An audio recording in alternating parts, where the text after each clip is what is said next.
really interested and excited about the next topic. It is an important one and an important opportunity to hear questions answered by our esteemed panel. So please give a round of applause to our next panel.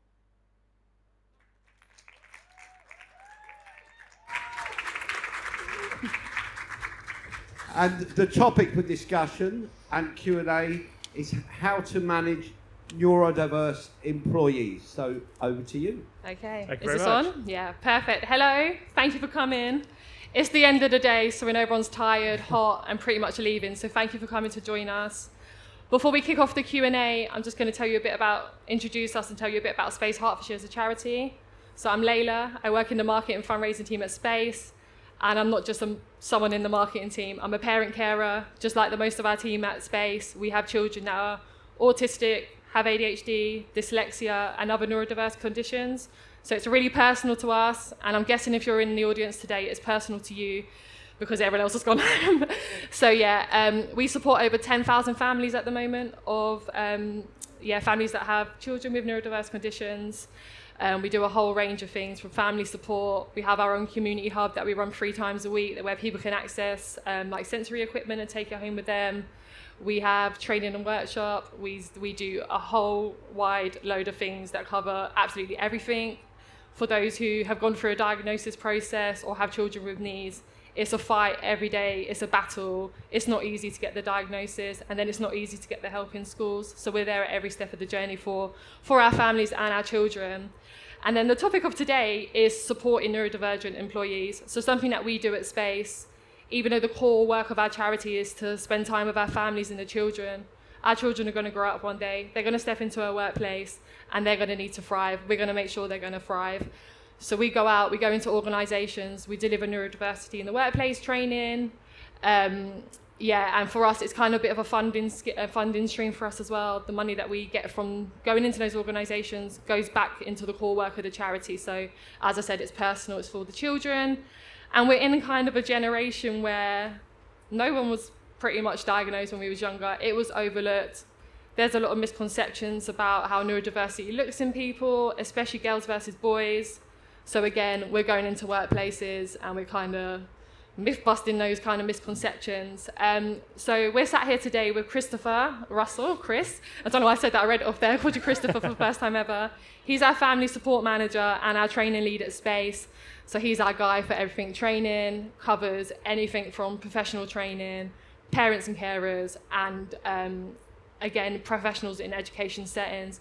And we're sat here with Sarah Kirk from LifeSearch. Sarah is someone who has reached out to Space and has received neurodiversity in the workplace training. So I'm going to hand over to Sarah. And Sarah, if you could just share with the room what inspired you, or what kind of started your search into diversifying your workplace and reaching out for neurodiversity in the workplace training. Yeah, sure. Thanks, Layla.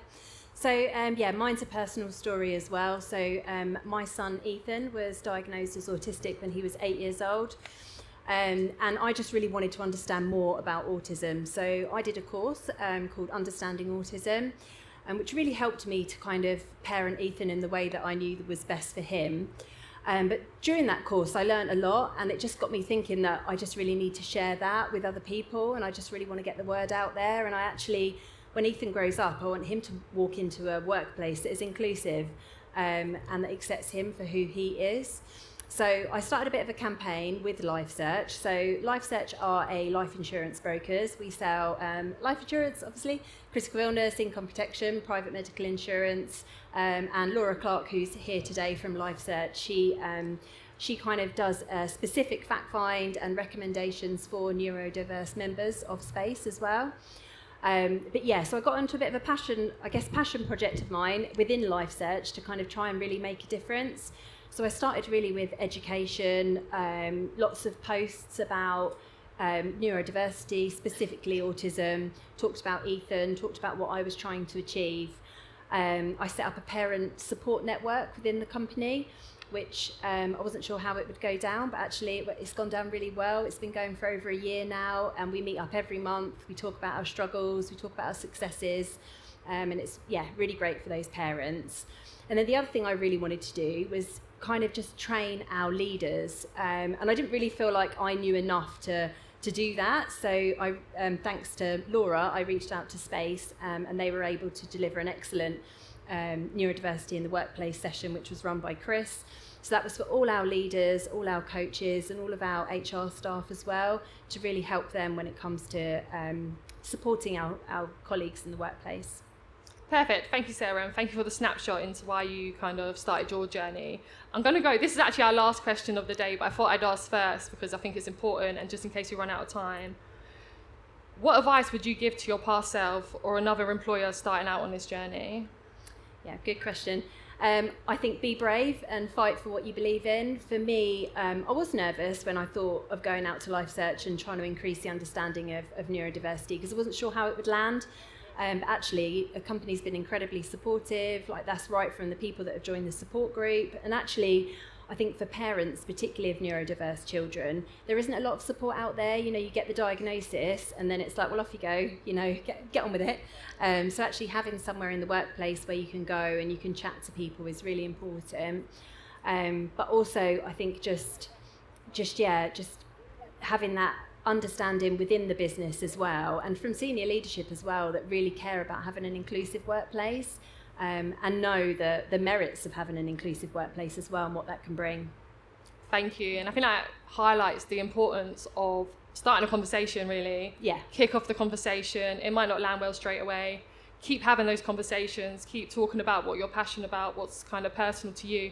People start listening. People start identifying. And sometimes just like that little moment where you say, oh, actually, there's a member in my team who actually struggles with that. Maybe there's something more than just they're lacking empathy, or they're not concentrating, they're bored, they don't want to work here. Maybe they're just really struggling and need you to adjust as an employer. Yeah. So I head over to Chris for this question. What are some of the most common misconceptions employers have about neurodivergent employees? I think a lot of stereotypes still exist with autism and ADHD. I think there's a lot of that almost Rain Man style stereotypes still exist. If I could go back 10, 15, 20 years and talk to my previous self, I would throw all of those stereotypes out the window completely. I think since working, especially at Space, where we have a very neurodiverse community in our workforce, you realise that those stereotypes don't exist. Each person is an absolute individual. I'm now working one of the most creative and passionate teams that I've ever worked in, and I love being a part of that. I love absorbing the passion and creativity from my colleagues. I love being in an environment that thinks differently from any other environment that I've ever worked in before. And I think some of those stereotypes do still exist in all aspects of our society. But thinking that autistic employees are going to act or behave in a certain way and will be a detriment to an organisation is just factually incorrect. Thinking that employees with ADHD or dyslexia are going to be difficult to accommodate, absolutely not. Those accommodations in the workplace are not hard to make. And if you treat everybody as an individual, regardless of whether they're neurodivergent or not, you realise what an exciting and passionate work environment you have. Thanks, Chris. That's definitely a professional way to describe our workplace. I always say it's like a social experiment, and they got all the autistic people, all the ADHD people, mixed us together, and we get no work done. So, Sarah, how can small organisations with limited budgets still provide meaningful support for neurodivergent staff? And maybe, Chris, you can back this up. Yeah, I mean, for me, I think it doesn't cost a lot. I think there's lots of adjustments you can make without spending a penny, really. It's just about tailoring it to that individual. And I think in having the conversation, so there's a particular member on my team who's autistic, and we just have regular conversations about what adjustments can be made. Mm-hmm. You know, we've talked about his kind of sensory profile and the sort of sensory adjustments that we can make. For example, like he would wear the noise cancelling headphones, or he'd sit in a quiet area of the office. Gets particularly overwhelmed if the office is really busy, so just being very conscious of that. Not sitting by the kitchen, because really sensitive to smell as well, so that can be quite overwhelming. But yeah, lots of adjustments that can be made. I think flexible hours as well, that's a really good one. Following up with notes from meetings, so everything's written down, clear actions, clear notes. Mm-hmm. Yeah. And such easy adjustments, they literally cost nothing. It just takes one conversation, a manager listening to an employee, and they can just be implemented straight away. Yeah. Chris, what are some practical changes we can make or employers can make to their recruitment processes to be more inclusive of neurodivergent candidates? In my personal thoughts, I think a sat round the table interview is really outdated in 2025. I think having an opportunity to demonstrate your skills is a much more accurate way of showing what you can contribute to an organisation. If that person's job isn't sat across a table talking to 2 or 3 people at a time, how relevant is it to have a sit-down interview with that person?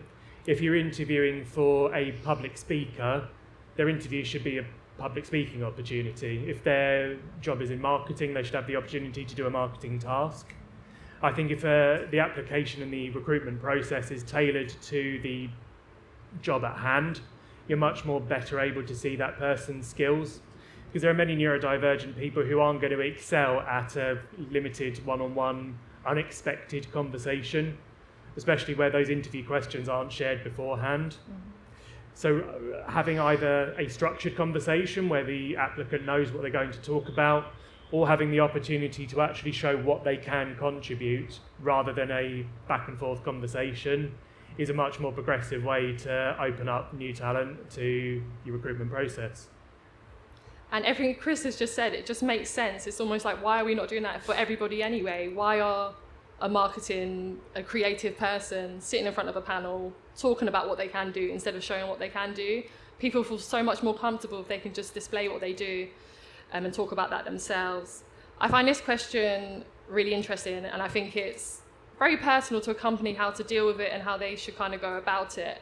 But Sarah, how do you recommend handling disclosure? Should employers encourage candidates to disclose neurodivergence, and if so, how?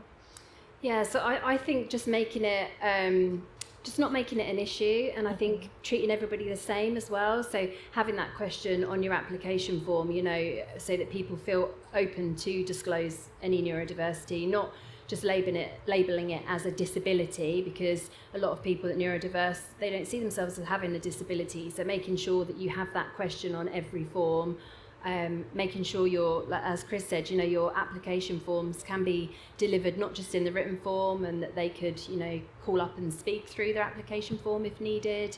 But just kind of breaking down those biases and really educating people as well, and having an inclusive workplace. Perfect. And Chris, what are some low-cost or easy-to-implement reasonable adjustments that make a big difference? I think some of the most impactful reasonable adjustments that we've made in our workplace is just getting to know the individual. So some of you would have been at our earlier workshop today, but some of the most effective reasonable adjustments we have certain people in our organisation that you know that you don't just telephone out of the blue. You either book in a Teams call in their diary, or you send them a WhatsApp or a text, but you don't call them out of the blue. And it becomes second nature after a while. You know that you don't ring that person, you text that person. And just having that really small, reasonable adjustment makes all the difference. For some of our low-cost reasonable adjustments, it's having certain seating. I know, like you were saying, we're not sitting near the kitchen where those certain smells are. I think to the uninitiated, it can look like someone's being quite possessive or very rigid in their ways. If you think past that and realise there could be sensory needs there could be visual processing differences, what's the big deal about having your own seat somewhere? How much difference does it make if they sit in the same spot while everyone else hot desks? It really doesn't matter. So having certain seating, knowing who to ring and who to text, those small things can make such a big difference. I think another part is knowing different times of day as well. So in our teams, we know certain people work really well in the morning, certain people work really well in the evening. So we have, you know that you schedule meetings in with this person in the morning because that's when they're going to be on their best form. You know full well that if you want to have the best out of that conversation with someone else, you book that after lunch. And they're not expensive, reasonable adjustments at all. It just takes a minute to think about who you're interacting with, who their needs are, how their brain works, and just making those tiny tweaks throughout the day at no cost at all. Thank you. Sarah, do you want to maybe share some low cost or easy to implement reasonable adjustments that you've made since maybe having the training with Space? Yeah, sure. So I think kind of the ones I've mentioned, particularly with the individual on my team, is around kind of making sure you're aware when you come in the office, it's sat in a quiet space. With regard to our kind of recruitment process, it is kind of thinking about, potentially sending out interview questions in advance. That's something we've absolutely done and have thought about. I think as well, just flexible hours, that's another thing that can make a big difference. A lot of people might find it, say, quite difficult in the afternoons, so perhaps they start earlier or they do a split shift or something like that. Really whatever works. I know it depends on the role as well, but with our roles at LifeSearch and particularly the teams I run, we can do that and we can accommodate that. So just really thinking about what works best for that person. I think it does need to be person-led as well. They need to be telling you what works for them. Thank you. I'm about to ask our last question to both Chris and Sarah, but I don't know if you have some questions in the audience. We'll ask you in a second. So if you have a think about maybe what you may want to ask us, and we'll try and answer your questions. So to both of you, and Chris, you may want to answer this first. Can you share a success story of how a neuro-inclusive approach improved outcomes for the individual and the business? Yeah, absolutely. So at our last round of interviews that we did in my department at Space, we were looking for a new cohort of trainers to deliver to young people in schools. That's what we were recruiting for. And we didn't realise until we'd had a second look at all of the applications that every single applicant was disabled. Every single applicant had disclosed a neurodiverse support need. I think we realised that was a success because we almost didn't notice until afterwards, because it came second nature. We weren't discriminating between the piles that had and the piles that hadn't. It was just who we had. We then found that those people had such insight into their own brains and how their own neurodiversity worked that they were the best people to go and talk to the neurodivergent young people themselves. So we were very fortunate that we attracted that neurodiverse cohort, because they were the ones that really connected with our target audience. Because of that difference in their brains, they knew who they were talking to, they knew what they wanted to say. And we found that match worked really well. So that was definitely a success story for us. Thank you. And I think we are very lucky at Space, obviously in doing the work that we do. A lot of the people that come to work for Space are parent carers, have been service users, so they really get it. But we also understand how hard it is to be a neurodivergent person in a workplace that isn't set up for them to thrive. We see it in our children in education settings. So we are in a lucky kind of stance in that sense, but it doesn't mean we don't recognise the adjustments that are made.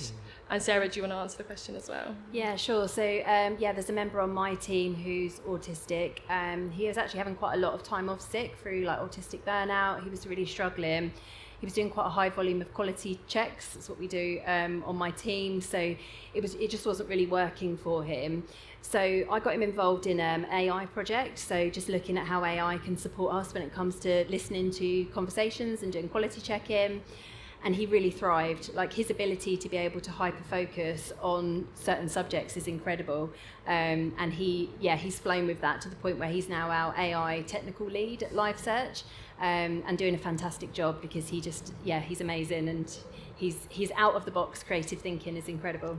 And that's what we love to hear at Space. Yeah. So we've come to the end of our questions. Does anyone here have any questions for us? Don't be shy. Yeah, do you want to go first?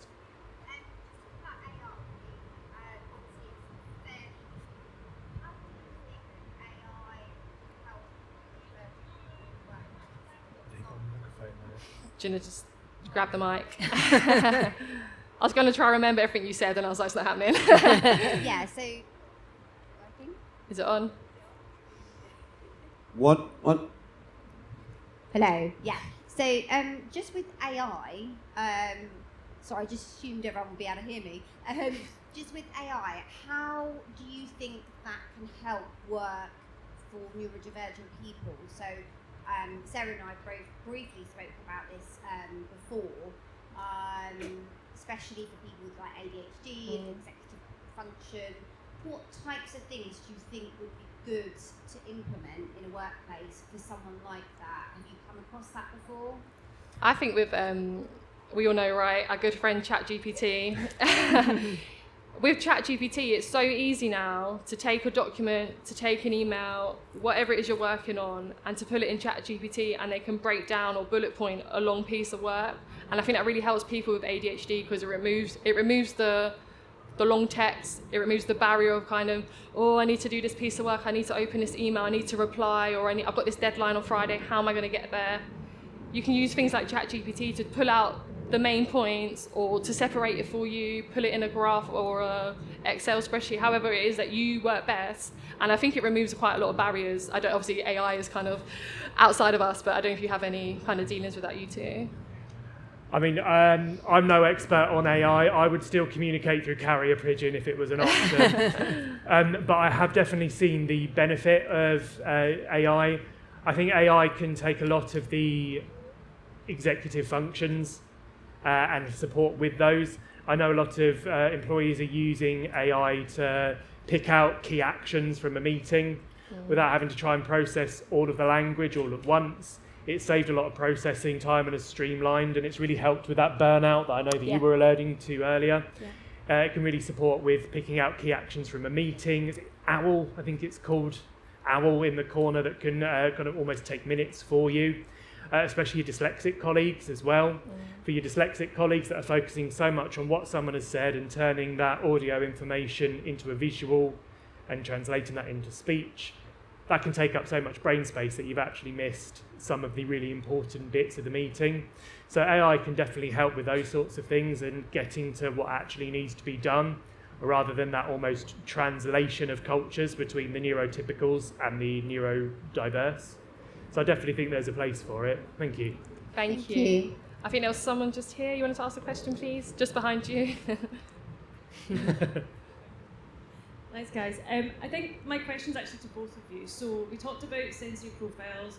We've talked a lot about knowing when to do the text versus the call, right? So is there any hacks that you've both seen that's really effective? So when you've got people onboarding into your organisation who are learning the layout of the new land, or like is there ways and engagement tools that you've applied in your organisations to help the individuals set up for success, as well as those who may come in to manage them or work with them on a day-to-day basis?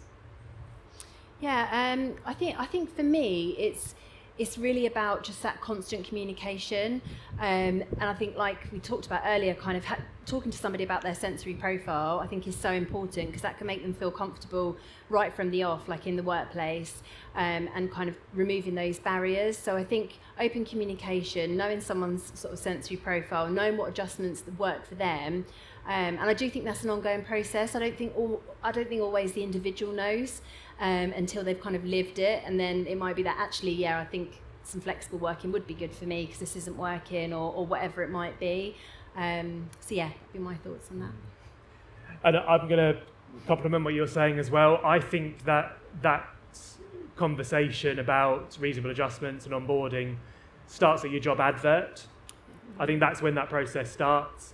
If at your job advert you are highlighting what those reasonable adjustments could be, you're taking the onus off of the applicant to know exactly what they need and showing that we will be open to those conversations.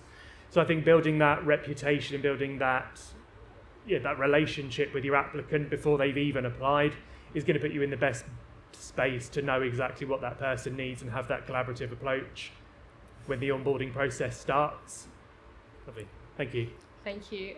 Another person behind as well. Hi.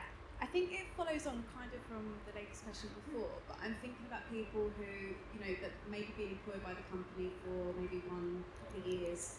Have you got any tips on how you can encourage them to start to become a bit more open about reasonable adjustments and being able to speak about their neurodiversity, where, maybe they hadn't felt comfortable before?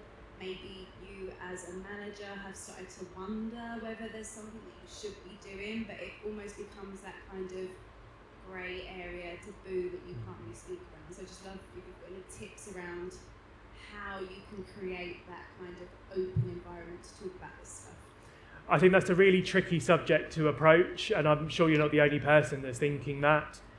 I think the someone who script works really well there, because you're taking any diagnostic label away, because it's no one's role in this room to diagnose it. Unless anyone is a neurological doctor here, I do apologise. But I think using that someone who script, I've noticed your someone who works really well when meetings are followed up with bullet points. You are someone who works really well when you have the opportunity to access a quiet space. You are someone who means what they say and says what they mean. And using that someone who script, because it's not always 100% necessary to use neurodiversity to describe someone's work ethic, their behaviour, their patterns of thought. But taking it back to a person-centred approach, you are someone who I've noticed has these characteristics. Regardless of what these characteristics are called, it's still a person-centred approach. So I think from a personal centre, I think using that someone who language opens up that conversation. From a wider, more strategic point of view, it's hosting neurodiversity awareness sessions throughout the organisation. It's, can I find your statement on neuro-inclusion in 3 clicks on your website? If I walk into your organisation, do I know what your ethos is on neurodiversity? Once it's embedded in the culture, you then have people that feel that they are a part of that community and can communicate.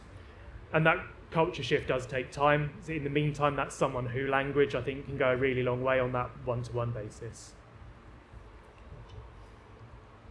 Anybody else for questions? Yeah, here at the front, please. One more at the front.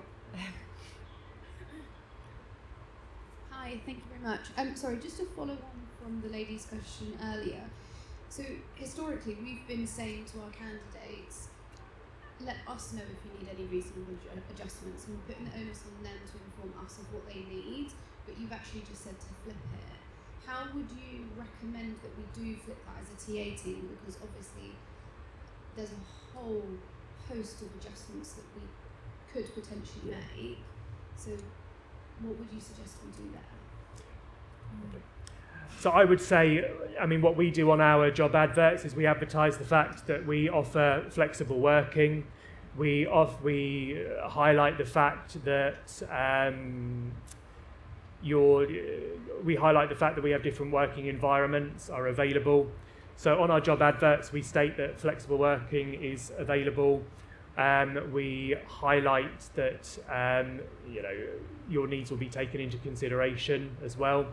So on our job adverts, we're stating that you may, if you prefer a conversation about the job advert, would you like to ring us? Would you like to come in and have a face-to-face with us?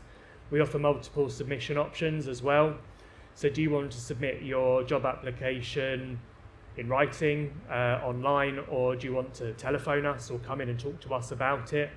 By offering a reasonable adjustment to the application process, you're showing what that option is. So by offering multiple submission avenues, you're showing what can be expected at your work environment. You may want to say that, in our workplace, we offer reasonable adjustments such as flexible working, adjustable start and finish times, hybrid working. All of those sorts of things are included in the job advert. You can see what's to be expected when you apply. And if there are multiple submission avenues, you can see that it's not just in writing. You can see that that is available on your application process. Okay. Amazing. Is there anyone else who had a question? I know we're about to reach. Okay, last question, just to the right, please. So the topic of burnout has been mentioned a few times during this talk. Do you have any particular tips for supporting an employee through autistic burnout or ADHD burnout or that sort of thing?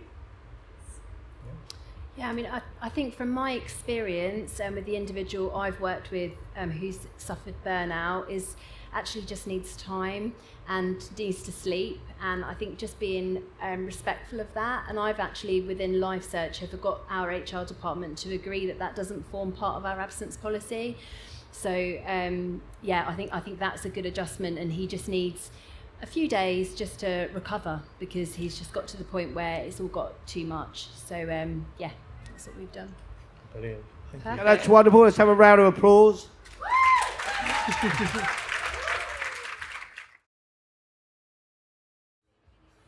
This is fantastic. Thank you for showing up. It's great to speak to crowds of tens. I love it. I live for these moments. So thank you all. I'll thank you all individually at the end, and we'll probably be able to do it by name. So that's always cool. And the good thing is, because we don't have a lot of people here, which is fine, I'm very happy for you to shout out questions, interrupt or disagree as we go along, all right? Just remember 2 things. Number 1, I am a trained stand-up comedian. Number 2, I have a microphone and I'm trained to use it. So if you do want to heckle me, you can. But the title for today's presentation, which is something I'm thinking about a lot, an area I'm working on a lot, is I will take my artificial intelligence over your natural stupidity. And why did I choose that title? And it's pretty simple. I think if we started today and we designed a workflow and we designed a process as to how we hire people into organisations and we reproduced what we have today, we would be naturally stupid. Because we've built a process intentionally ever since we got the internet. So I was around before the internet, and then we got the internet, and that meant every year more and more people have applied for jobs with less and less relevance. So the better we got at doing actually our employer branding, the more we built our organisations as shit magnets. Because the bigger and bigger percentage of people we attracted who were never ever going to get a job in our organisation. And when you think about that in terms of human time and experience, we've actually made things worse and worse, and we've built a process deliberately designed on Game of Thrones. Because what we've been setting out to do is not hire the best person for our organisations, but to give a job to the last person alive at the end of a painful process, right? There is absolutely no doubt that that's what the data tells us. And so we have an opportunity. Where are we going? We're hitting what is the agentic revolution, right? This is what's happening. Whether we love this or hate it, this is what's happening right now. It's the agentic revolution. And the agentic revolution is the core technologies, our ATSs, our HIISs, our smart recruiters, Workdays, HiBob, whoever our core technology of choice or core technology of given to us rather than choice, is building an agentic platform. And there's a really simple reason for they're doing that. Number 1 is if they can get all the tasks performed inside the core technology, you never have to leave the core technology. And what we've learned about every site from Facebook onwards is actually what they're fighting for is 100% of your attention and time. So if you could do everything in one place and never go anywhere else, even though you might be using multiple other sources and platforms outside, then you will stay in that one place and you'll become a loyal customer. The other thing they're able to do is if you look at the cost of software licenses, the spend and budget from talent attraction on software licenses versus the spend on attraction, on the attraction and screening piece, is actually 20x. There's 20 times more money spent on getting people to apply for jobs and screening them than there is spent on the actual software that processes them. So the software companies naturally have said, if we could get a piece of that pie, a percentage of that pie, without needing to get more customers, we can get a bigger revenue stream. And so they began to build marketplaces, right? They began to build marketplaces where you integrate technology and you can perform your core task inside that. And what you do it with is agentic agents. The best place, if you want to understand the agentic age, this is where you look. The agentic age, you go and have a look at Salesforce, right? Not for recruiting necessarily, but in Salesforce, go and have a look at Agentforce. This is how Agentforce works. They have a marketplace of agents that perform tasks. And you go and deploy an agent. And an agent, a task is called a conversation. And it's an interaction. And it's as many interactions, 1 or 100 or 300, that can be performed in a 24-hour period, at which point the ticket closes. So an agentic conversation is $2 a transaction, a conversation. And that is where we're going with every task.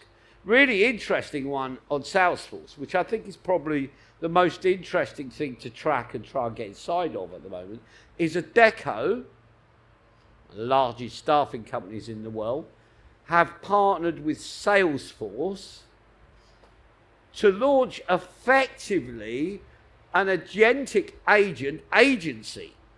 So in the same way as you would hire staff to perform a task, you now hire an agent to do a task, and you pay for the task and the compensation rather than signing a timesheet. That's really significant in terms of how that's going to disrupt workforce, right? And what new work is going to look like. So, but it's agentic, so it's the agentic age. Because where we're at right now in enterprise organizations, and I can tell you this is happening, I work with a company called Vault, we have an AI lab. This year, for enterprise organizations, is the proof of concept year. That's what this year is about. This year is about the launch of proof of concept. So about 85% of enterprise companies, 95% of Fortune 500 companies are running an agentic agent assessment project inside their organization. And how that works, and it's particularly in talent acquisition, all kinds of people from Deutsche Bank, Software One, they're the ones that I know about, all kinds of organizations, Unilever, running an agentic project where they are running an agent versus a team of people for about a 6-month period to perform the same task. And they're measuring all kinds of metrics, not just cost or saving, although that obviously is a factor, but efficiency. The number one, if you could look at the RL100 Confidence Index, very serious piece of research, or you look at any research around talent acquisition leaders, particularly those in the enterprise, they all list exactly the same thing as their number one priority for 2025. And their number one priority for 2025 is efficiency. And efficiency is going to be the KPI which will be applied as the most important KPI to talent acquisition teams. What are the conversion ratios of what we're doing? Are we lowering volumes? Are we increasing quality? That's going to be the key measure. And so what we're doing is running agentic agent projects to say, how do the machines perform against the people? That will all be evaluated in the last quarter of 2025, which means 2026 is going to be the major year of deployment. That's when it's going to go from the tests into the actuals. And you're going to see more and more of the tasks becoming agentic. My view, my forecast, I think we're about 5 years away. But I spoke at a conference, right? I spoke at a conference earlier this year, or later in the last year. It's a conference I speak at every year, and I usually get quite a high score and a good audience, and I made an announcement. And in making that announcement, I actually, for the first time, got lots of negative scores from the audience, right? And I tried to understand why that was. And why it was I made an announcement, and that announcement, and I hadn't heard it said anywhere, was to say that this is the last generation of recruiters. This is the last generation of recruiters. And that's pretty brutal, because if you've got an audience full of recruiters, they don't necessarily go, we love you very much, right? I understand that. I can relate to that. So it really got me thinking about this, about, right, I get it, I understand why people are emotional about this, but what does it actually mean? Interestingly, I did a search yesterday, Google DeepMind, and asked, will there be a future of talent acquisition? Does talent acquisition have a future as a function? Because part of our debate is, are we going to have a broader HR which has TA as part of its function and learning development, but not have siloed teams, because all of the tasks, all the work, all the heavy lifting is going to be performed by agentic agents. And kind of the decision, and what came back was super interesting, I thought. It said there is a future for talent acquisition, and this is what it looks like, and it's much bigger, but there's not a future for recruiters. Individual recruiters. And I think that's true. I think what's going to happen for recruiters is that function is going to change as the agentic agents take over the heavy lifting. So we have to think about what it is, because also SaaS is going to end. We will no longer buy anything by subscription. Anything. So I would say SaaS technology, apart from for a core technology, subscriptions will be over within 3 years. Those 5 or 6 of you who are here can remember where you heard it first, right? SaaS technology is done. So because we buy by need, because we can justify by need and justify by efficiency. And that's going to mean buying agentic agents to perform the tasks of hiring. And what we're going to need people for is not going to be performing tasks in the recruiter way that we've had them working before. It's going to be supervising the agentic agents, building the prompts, training the work, supervising the output. What's going to be really hard, right? Everyone here, everyone at this event has a fantastic future. Because for the next 10 years, entry into recruitment won't involve as much learning about recruitment, right? Because the way that we learn, and this is true for any entry-level career, the way that we learn the trade, if you go into KPMG or EY or wherever you go, the way you learn your trade is you do lots of tasks repeated, right? You do lots of tasks, you do it for 4 or 5 years, and in the process of doing that, you learn what you have to do, and then you have an outcome. And so what's going to happen is because those tasks will be performed by agentic agents, proprietary knowledge will have... I'm dying on you all. That's cool. Can you hear me now? So I won't go over it all again, but it was all great.